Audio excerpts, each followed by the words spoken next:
Hello, everyone, and welcome to the show. Coming up this week, we're going to talk about the future of Disney Vacation Club on this week's episode of the DVC Show.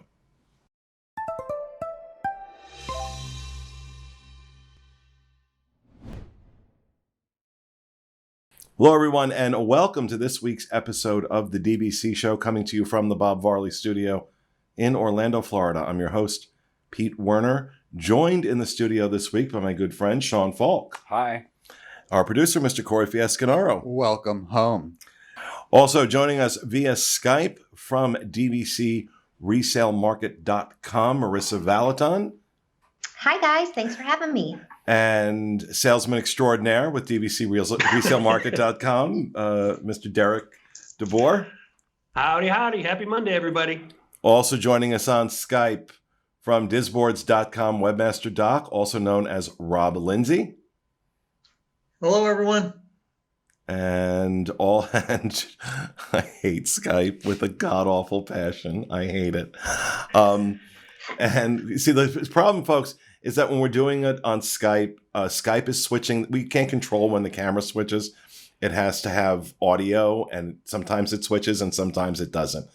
This is the last block of shows that are going to be recorded like this, I swear to God.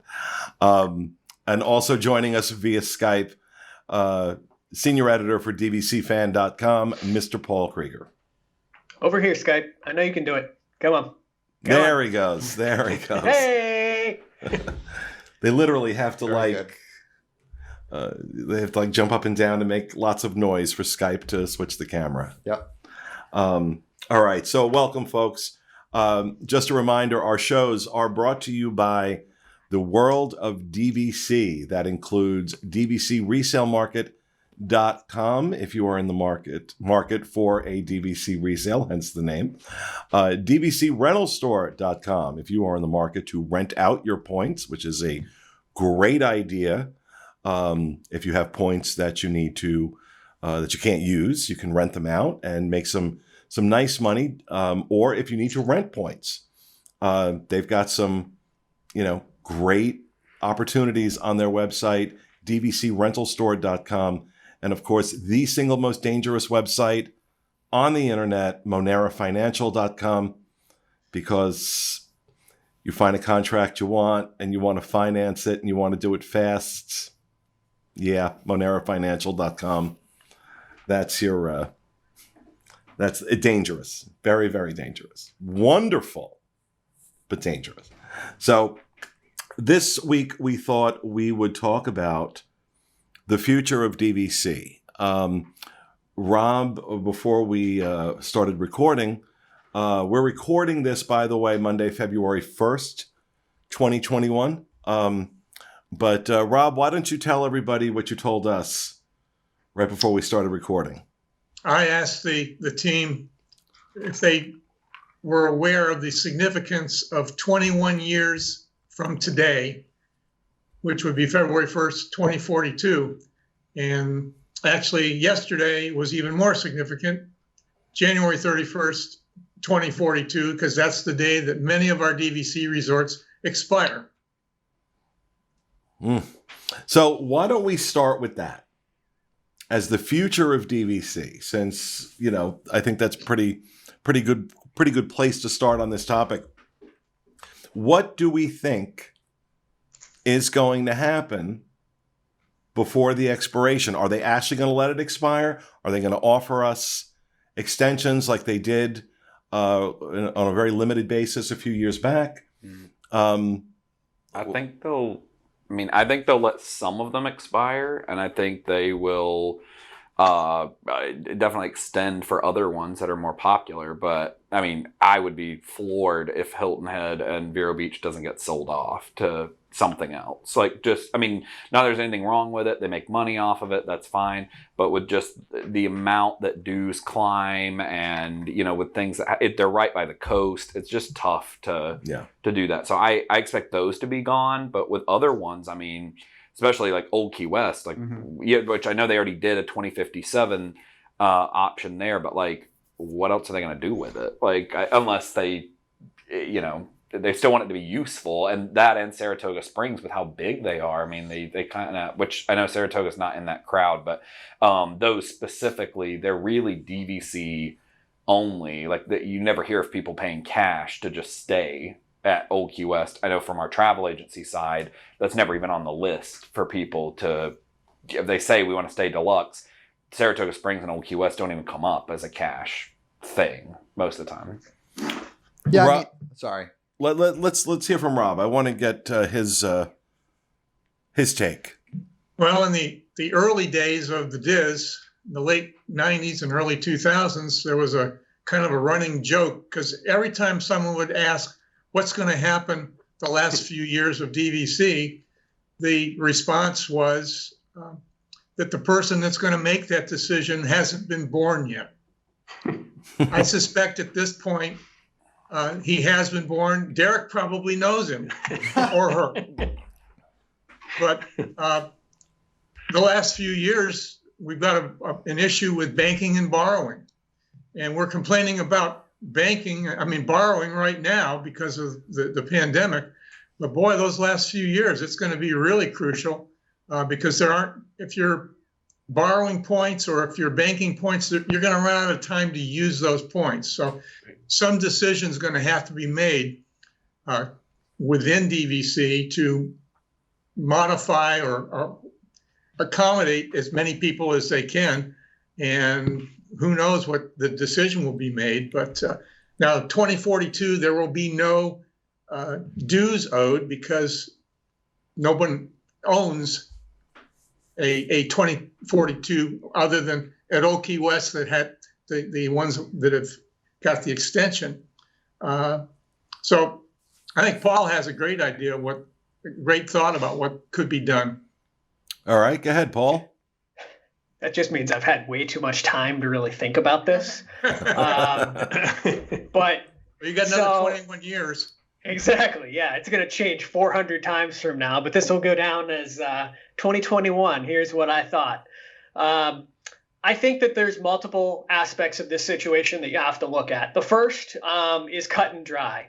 I think Hilton Head and Vero Beach, while wonderful resorts, have sort of been a failed concept for DVC. We've not seen them try them any other time except for Alani, and we know how well Alani's been selling in terms of direct sales.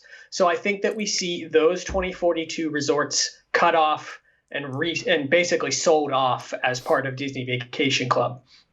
The next thing you have to look at is, can they absorb all of these resorts closing at once or going into a refurbishment at once? I think the answer to that question is no. I think that even if there were cash, there's going to be a cash demand for some of the rooms. I think that's way too high to consider closing all of these DVC resorts at once. So in my master scheme or in my master plan, it all revolves around what they've done at Old Key West and the problem they have at Old Key West, which is the fact that they have a certain number, and Doc, you might be able to give us that exact percentage. I feel like it was rather low, like 15% or something like that of people that actually chose to do the extension on Old Key West. But they've got 85% of that resort that is not extended that they're going to have to figure out what to do with. So what I think we potentially see is an extension offer given to all 2042 owners that basically says you can extend for 15 years, but it's going to be a completely new deed, and it's going to be at Old Key West Resort. That releases the obligation for those other resorts. Beach Club, that's so small that they can turn that to cash. Boulder Ridge, they can begin to potentially work on that, or they could choose to do that as cash for a period of time. And I think the bigger plan is going to be, and we've talked about this, I think a week or two ago, about Boardwalk. Boardwalk is such a popular resort that they're going to want to refresh that resort, get it to be the new Boardwalk as quickly as they can. I think that we see them immediately sort of turn the head on Boardwalk, potentially even include the inside of Boardwalk, and begin to work on refurbishing that section. This way, they've got basically a plan in place where they're solvent in terms of all those resorts. They've sort of said, okay, we're going to have cash here, we're going to have DVC here. We've got members happy while we begin to build this new resort in our new plan. So, am I right? Probably not, but that's what I've put my head around. It clearly shows that you have a tremendous amount of time on your hands. It definitely shows that. All right. Let's get the opinion of people who have actually sold DVC and have worked directly for DVC. Derek, let's come over to you first. What do you think is going to happen with the expiration? I think probably, if we're asked one question, probably more than anything else, obviously it's, what are the differences in buying direct with Disney and buying with you? Probably that second question is, so what's going to happen in 2042? Right? Everybody wants to know what's going to happen. Are they going to offer an extension on Boardwalk or Beach Club? Or people tell us all the time, Derek, I would buy Beach Club in a heartbeat. I'd buy Boardwalk in a heartbeat, but it's the 2042. So do we know if Disney's going to extend those resorts? And I can tell you, from personally being a vacation club guide back when they offered the extension for the original Old Key West, man, people just did not, like you guys just said, I think it was maybe 15% of people like took advantage of it. So I think if, and again, this is a big if they do an extension, it's definitely not going to happen until it's way closer to that 2042 date, just because people, as great of a deal as it was, right, to be able to go to someone that had 200 Old Key West points. And when that offer first came out, it was like $10 a point. Yeah. It was like initially it was $10 a point. You get 15 more years. So on paper, it seemed like it was a no-brainer. But in the end, people did not want to have to pay thousands of dollars for something that wasn't going to take effect until the year 2042. Right. I don't want to put that money up front. So what a lot of members did was, you know what, instead of doing this, I think I'll just buy more points now. So I think I'll just add points at a different resort and do that. So in terms of that extension, if they do something like that, I don't see it happening for quite some time. And I think whenever Disney tries to kind of reinvent the wheel a little bit, like they did with Guaranteed Weeks, right? They go, hey, we want to jump on this bandwagon and offer this, whether it's an extension or Guaranteed Weeks, but they don't take the time to then educate and train their staff on it. In addition to, they don't pay their staff extra on it. So it was funny because we had a big meeting with our team the other day, and some of our team members were laughing about like phone nights, and they were like, remember when we sold the old QS extension, we got paid like 5 cents per point that we did. Like it was pennies on the dollar. So it was something where the guides weren't incentivized. Oh, we are having a little Skype drama with those guys. And that's too bad because I was invested. I was very invested in what they were saying. Oh wait, are you back in? I think they're back. Here. I think they're back. I'm sorry. Go ahead, guys. We lost you at 5 cents per point. Yeah, we lost you at the 5 cents per point premium, but we were very invested in the story. So please go on. So they were paying the guides about 5 cents per point. So it was just kind of pennies on the dollar. So I think whenever they launch something like this, it's a matter of not only are they paying the guides to desire to tell their members about this, but they're also not providing the proper education for the sales team. So I think that's kind of where people didn't quite know about it, didn't quite understand it. So they missed out. But I also think kind of coming from a Disney standpoint financially now, they go, we offered 15 years at 10, maybe 15. I think the max they went to was $25 a point. But even then, I think they've kind of thought through and go, you know what? If we need to do the extension, which they may very well do on some resorts, why don't we wait until maybe 2040 to offer that? And then we can sell this for $50, $60, $75 a point for this extension and make so much more. Even if only 15% of people do it, they're making a lot more on it. So I think that's something where we're still yet to be determined, because I assume they're going to wait till they get closer to that time. But to Paul's note, if they are going to go ahead and maybe refurbish, they might want to start figuring out, if we're going to do an extension, what play do we want to make with extension? What play do we want to make with resort being refurbished? Does anybody believe the existing management of Disney Vacation Club right now is that forward thinking? Because I've seen no evidence. I've seen no evidence whatsoever to suggest that. But your points. I will only say that the only thing that we've seen that gives us an indication that there might be some sort of mindset towards that are the resale restrictions that we see associated with Riviera Resort, because it looks like they're trying to build this new DVC2 concept, which is sort of build this new family of DVC resorts separate from the classic DVC resorts. I forget the word that they're using for those, but so I think, yeah, the legacy resorts. So I just wonder, I think there might be an internal conversation. Whether or not they've thought it out as much as I have in my spare time, though, probably not. Pete, I agree with you there. I think that it's like my only kind of like hole in the story there is if they wait too long, how can they bring on new people to even purchase something? And obviously they'll have new resorts on their own. But like I look at my own as an example, I now own a Delaney directly, and that expires in 2061. By the time it's over, I'm going to be almost 70.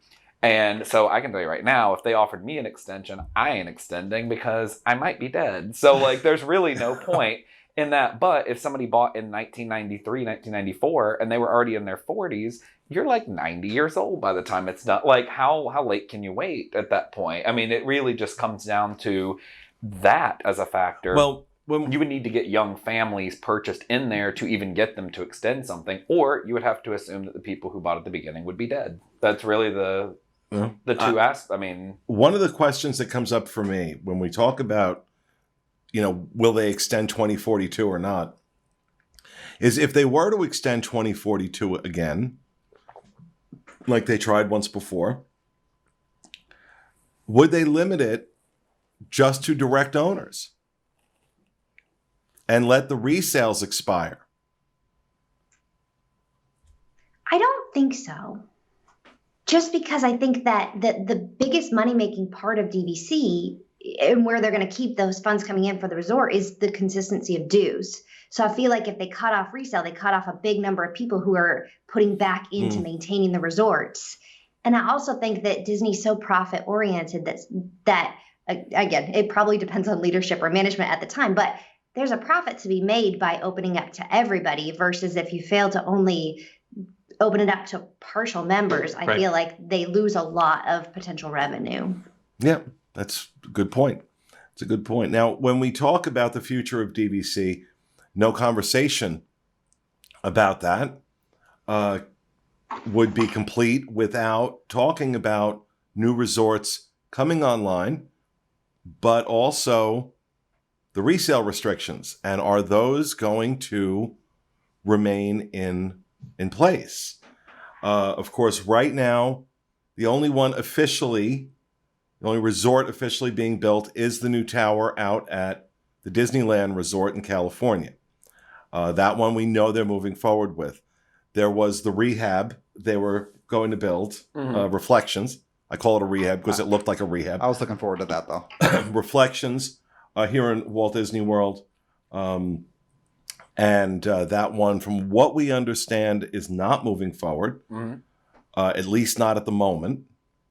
What do we think that's going to look like in terms of new resorts and the resale restrictions? Now, because I know that direct guides, and just heard it recently, direct guides, sounds like one of the sales tools they're using where Riviera is concerned, is telling people, oh, well, they are revisiting the resale restrictions, which I don't know if that's actually true or not. I think it's starting to me, because I've been hearing it for a while, starting to sound to me like it's just a sales ploy. That, oh, maybe they're going to change. Maybe they're going to change. So I'll go ahead and buy direct. What do you guys think? I'll go over to you, Derek. Yeah, I think definitely the biggest tool that you have, again, as both of us being former Disney Vacation Club sales guides, is that when you have that well-educated, client, the one that's done the research, that's kind of the kiss of death if you're a vacation club guide, right? Because you don't want someone to have their phone so they could Google Disney Vacation Club and, resale restrictions and the resale market and wind up coming over and talking with us. So I think the biggest tool that, I think that they've been able to play up is that, fear of missing out, right? That FOMO. So I think that that's what the vacation club guides now, that's probably their number one tool is, listen, if you buy on the resale market, you're not a quote unquote, which we hear all the time. You're not a quote unquote real member, which is just nonsense because of course you are, but you don't get a member card. So you don't get the discounts and you won't be able to use your points at any future resort. So if you're a talented Disney Vacation Club guide, being able to play up that aspect, and I've had people tell me and say, listen, the good guides can literally go out there and weave a tale and say, listen, imagine if you bought this, say, years ago, and you only could stay right at the Old Key West or maybe the boardwalk, right? But nothing in the future. So imagine that. Do you really want to shackle your membership? Do you want to shackle your kids' membership, your grandkids' membership? So that's where I think probably, again, that number one tool that they have is just, the fear of missing out, because what is going to come in the future? Because again, when we have those folks that love the boardwalk, love the beach club, honestly, Pete and Guy, they don't care about 2042. They don't care. They don't care about the dues. They don't care about the price. They want to get into the beach club every single trip for the next 20 plus years, first getting bummed out at 7 months out because they cannot get their beach club resort or their boardwalk points. So for some people, 2042 doesn't really matter, Well, and I think to Pete's point, which is interesting, is that the fact that we're actually hearing direct sales guides say a restriction might go away. Like they're almost wanting that, which is crazy, because if you look at like the whole purpose, the purpose of putting this restriction in is so people buy direct. And it's funny that it's almost gone full circle now to where direct guides are going, but maybe, hopefully it'll go away. So I think all kind of in the DVC community, except for a few head up who maybe made the mistake of implementing this restriction to begin with, kind of are backtracking going, I hope. Now, the question is, could they, will they? Ooh, I don't know. I think for Riviera, it would be a really, really slim chance to go back on it. Moving forward, is that possible? I definitely think so. I think it's a matter of who's in charge at that time. But I do think it's very, very telling that direct sales guides are even kind of hoping for that, which goes to kind of speak to DVC as a whole. See, but I'll tell you what, because now that Riviera has been open for over a year now, more, and granted, the illness has limited the number of people that were able to experience it in that time versus how many would have been able to go, Sure. Had we not had the illness. But what I'm starting to hear are people that are staying there saying, I'm in love with this place. I don't care if I can't stay at Grand Floridian or Boardwalk or another resort. This is where I want to stay. And it's an incredible deal right now on the resale market in terms of the price of points. I'm looking at some of these now. You've got 215 points available on a resale contract with double points available this year for $139 a point. This is a brand new resort that is still actively being sold. So I think this may come full circle and bite Disney in the ass. That resort's gorgeous. People that are staying there are loving it. I'm looking at DVC resale market right now, and I see sale pending, offer accepted. People are buying these. These are not just like sitting there. And it's not, we were speculating at one point before Riviera opened that these would be $90 a point. But they're not. Yeah. But they're still a great deal on a brand new resort. So I just think, got to wonder how well those restrictions are working. And it may end up biting them in the rear end, like I said.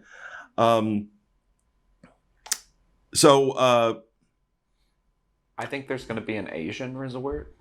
Like, I know we didn't talk specifics here, but like when Magic Kingdom was going to be opening, I know Walt Disney wanted and designed an Asian. Was it Asian or Persian? Asian. There was a Persian one as well that was supposed to be kind of where Wilderness Lodge, like somewhere back in that direction.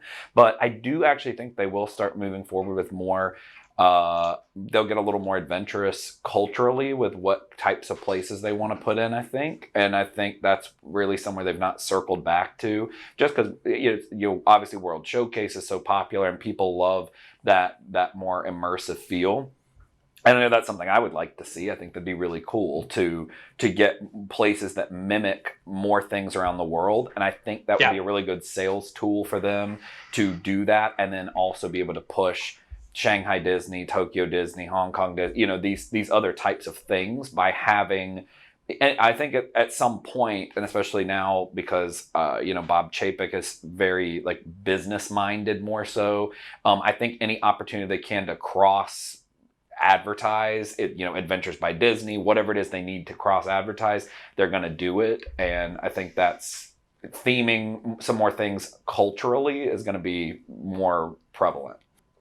We certainly also have to factor in the upheaval in the market that's taken place in the last year as to what development projects they're going to do, what they're going to, who knows? Like, obviously, Reflections, the rehab, was, a casualty of that. So I have to wonder how long it's going to take, how many years moving forward, post-pandemic, is it going to be before we start seeing some of this development going on? I think there's no doubt that you're going to see more DVC resorts. I think there's no doubt about that at all. But to Marissa's point, they're not going to reverse the restrictions on Riviera. The question is, are they going to continue using those restrictions on new resorts? And I hope not. But then again, do you guys think that they will start making DVC resorts smaller, so to make them more boutique style? To piggyback on kind of all of this, will they make DVC resorts smaller? The old Key West extension, where you guys were saying about 15%-ish of people were interested, and all these things, what's been going on this past year. I think a big part of what we can expect into the future kind of falls very much on Walt Disney World and what's going on there as a whole. Because we need to remember we are a relatively small niche of Disney fans. Right. Who is a Disney Vacation Club member? Who is a DVC fan? These are people that are already hooked. Disney has their claws in us. We have been sold on the idea of lifelong Disney vacations, and that's something that we are interested in. But that doesn't necessarily represent the everyday Disney vacationer who maybe wants to plan a vacation, but the last time they came here was 7 years ago. That's a huge group of Walt Disney World vacationers. So I think when it comes to things of Disney releasing a fifth gate, we're talking 2042. By 2042, will Disney have a fifth gate? I'd be surprised if they didn't. Will they open up some sort of other attraction-based property in the area? I'd be surprised if they did it by 2042.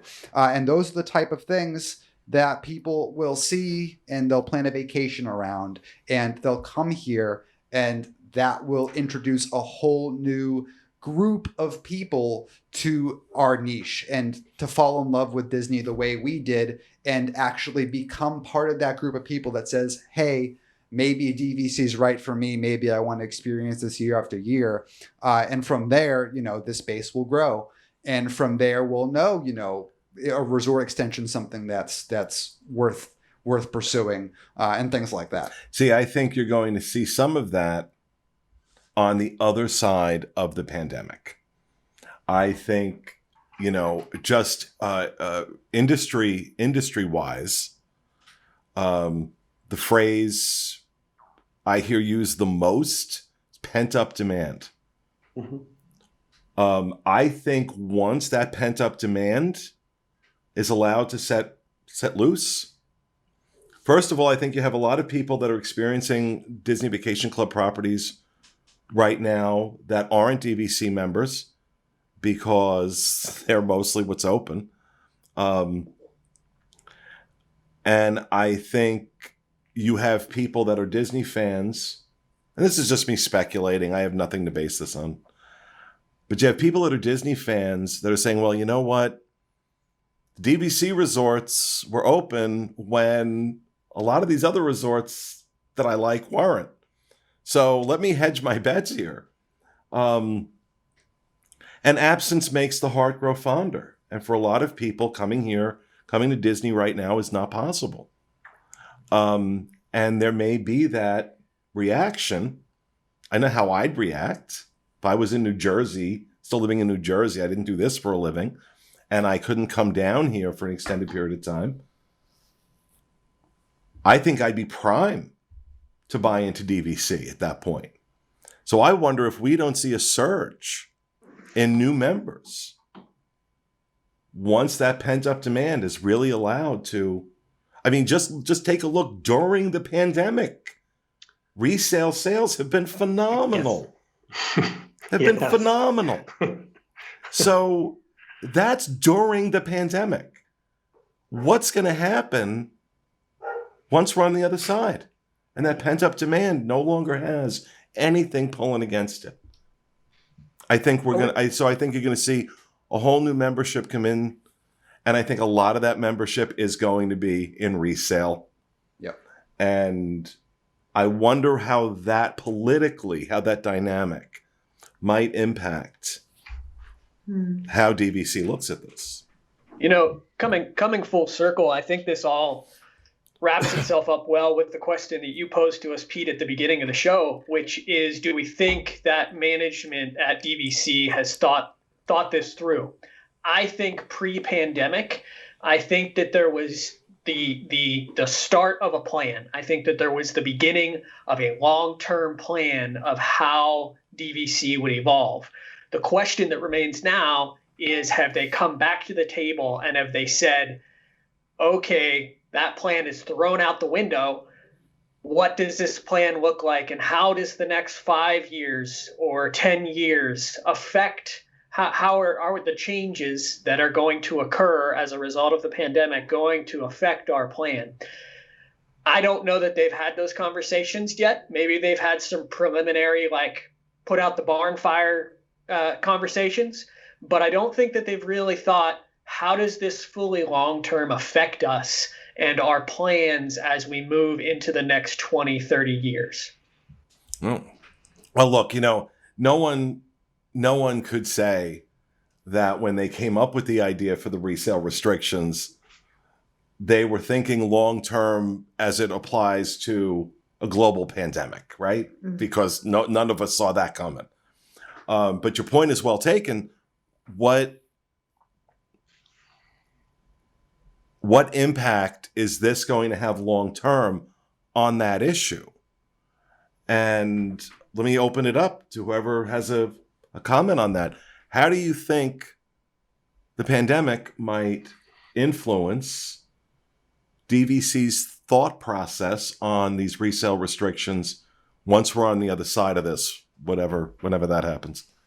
I think too, with when they did the big Riviera restriction, what was very interesting is the fact that before, directly, Disney's always been a little bit tight-lipped about mentioning resale. They try not to. They'll put it in the very bottom disclaimers, but they don't go out and say, if you buy resale, here's this. And by doing that with Riviera, what they did, and I think it had a reverse effect, was to say, there's a resale and it exists. And I think that goes people, I've never looked into that, but now Disney's talking about it so much, let me research. When you couple that with people, now they're home with the pandemic, people are doing everything online, so they've got everything at their fingertips. Disney's now almost promoting, in a sense, there is a resale. They're looking online. That's true. They've kind of almost, so I think I don't think Disney meant to do that, but I think now it's kind of the backtrack of going, okay, we've just opened a whole nother door. How do we move forward with this? So I think there is something to be said about discussions on, could it possibly be something where we shift and change that, since all of our guests now are at home. That's how they're buying. Yeah. That's how they're promoting. Even the sales agents in the parks they've got their advanced sales associates saying, hey, want to learn about DVC? Set up a phone call. It's not, hey, go meet a guide in person. So I think now with everybody having those opportunities at their fingertips, it really is going to be a pathway for them to adjust and go, how do we want this to look moving forward? And I think if they don't change, it's going to be very, very interesting to see the amount they're going to have to do in terms of people buying resale versus direct. Yeah. Rob, let me throw this over to you. What do you think? Well, I think there's a lot of thought that DVC is going to have to put into this going forward. I think every business around the world has to reassess their position based on a pandemic. Is there going to be another one of these? Who knows? We don't know. God, please. But, this was create a policy on the fly with how to handle this, whether it was politically or one country to another or every business in a country. How are we going to deal with this? And I think that now has to be something in the back of their mind going forward. What if something like this happens again? Right. How do we deal with that? And should we plan that into our future plans? That's got to be built into what's going forward for the next 5 years, 10 years, 20 years. They've got to, I think they have to incorporate those concepts into that business plan. I think DVC kind of just has a choice to make, essentially, and they have to either forge ahead with making themselves even more of a luxury choice, or they need to forge ahead and say, hey, let's open this up to more people, one way or the other. And like a good example of that is, are they going to continue to do things like the bungalows and the Copper Creek cabins? That stuff, we don't see a ton of people buying specifically to use them, but there is a market of people who have the money to buy the points to use that as their option.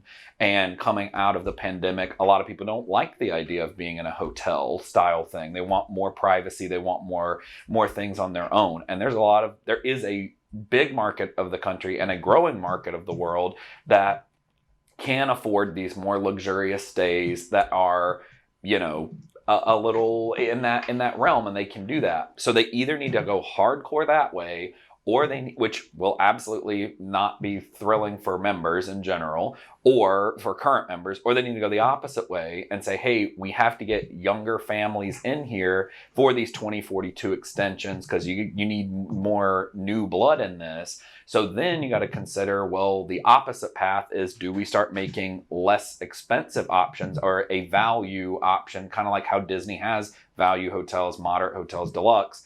Do they eventually just start saying we're going to have value, moderate, deluxe for DVC? And that's just going to be whoever management is. I could see them. I think they'll go the more luxury route because that's just where I think they're headed. So, and both are an option. To that point, we were seeing that outside the DVC realm in the world of Disney travel prior to the pandemic.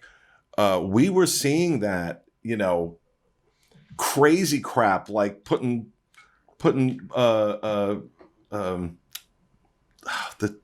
tents. What's the word I'm looking for? The tents they put up in Tomorrowland. Tents in Tomorrowland? They had the what are they called? Was it the cabanas? Cabanas. Thank you. Okay. Thank you. I was okay. having trouble reaching my words. I know what you're talking about. The word tent doesn't sound that luxury. No, the cabanas, they put in Tomorrowland that were so poorly received. Right. But, how many times have we heard people say that Disney as a product is becoming a product for the rich, that they're aiming at the 1%, because they make more money. They just they make more profit off of that audience ultimately. And, with the crowds being what they were and, all of those things. So, you might be right. They may very well go that direction. I posed a question years ago on one of our other shows. I can't remember which one it was on, because essentially the underlying concept from the Disney audience is very split, and a lot of them blur together.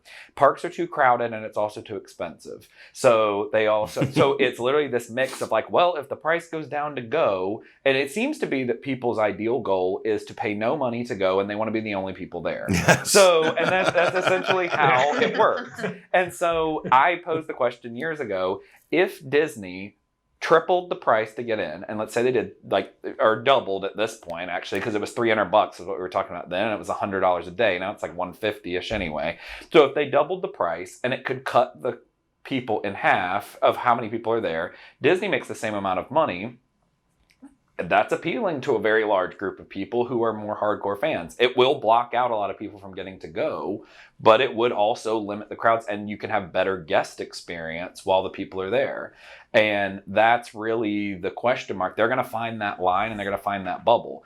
And for me, if I had to pay double for my annual pass, I would pay double for my annual pass. I just would. So don't say that out loud. I don't want that to happen, but I would. And Don't put that in the universe. right, yes. But if that is what occurred, that's what would happen. You forget, they watch these shows. Don't give them ideas. I would, but that doesn't mean other people would. But they know. I mean, they know what they could be doing. Okay, double the price of his annual pass. Yeah. So that's essentially where it's going to go, and they got to find that bubble of like, how much is too much kind of thing. Like where is the threshold of them still making money, but also not, making people so upset that they won't continue to come back. If the Disney World side, now we're just, we're spitballing here, but if the Disney World side progressed in that direction, again, post-pandemic, progressed in that direction, that's going to make DVC even that much more attractive to people. Mm-hmm. As a way, we've always said, I've always heard it and I've always said it, DVC is a hedge against inflation. Take a look at the price of a hotel room 5 years ago, 10 years ago. What you buy in DVC, the value of that can't change. They have to have the same allocation of points every year. Yeah. They can change them around. They can, we're going to make studios 10 points more expensive this night, but then they got to pull 10 points from someplace else. So basically what you're buying into is your hedge against inflation. No such thing exists on the hotel side when you're doing cash. No such thing exists. And as the owner of a travel agency, I'm happy about that. Great point too, is that I think when it comes to DVC, probably the biggest misconception that we've heard over 20 years is when they initially start to do research is it's too expensive. I can't afford it. I heard what that club is. Isn't that the club where you pay like 20 grand a year and then you get points like the amount of misconception that's out there, that when you break it down to people, and again, they take the time to do the research, they realize that if you're a bargain shopper, there is no better deal than buying Disney Vacation Club. I don't care how many friends you have that have special PIN codes and getting all these special deals here and there and all that. There's no better deal than you will get than when you're vacationing on your dues, staying at a deluxe Disney resort for less money than what somebody's popping to stay at the All-Star for. And that is never brought into focus more clearly than it is when you stay at the DVC resort on points for a week, and at the end of the week, they put that little receipt on your door, and it's only what you charged. It's only what you charged for food or on your Magic Band for merchandise or souvenirs. That experience, that first time, because I hadn't used my Magic Band to pay for anything on that trip, and I still got the invoice on my door, $0. Yeah. Now I have experienced pretty much everything Disney has to offer on both coasts, outside the U.S. Product, you name it. That was one experience I'd never had, where I got a receipt at the end of the trip and it was $0. And I remember looking at that going, okay, that makes the argument. That makes the argument for me.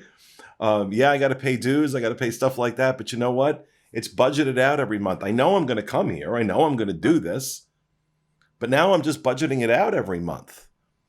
And even still, it's still less expensive than if I went and just booked that room and paid cash for it. Yeah. So we could go on for hours with this discussion. Does anybody have anything they really want to get in before I wrap it? No? Okay. So we have to do, I think we're going to have to do another one of these in a few, like 6 months. Yeah. Because we'll have more information on, what's coming down the pike. But this was a fun conversation. I really enjoyed it. Hope you enjoyed it as well. That is going to do it for this week's episode of the DVC Show. We will see you again next week.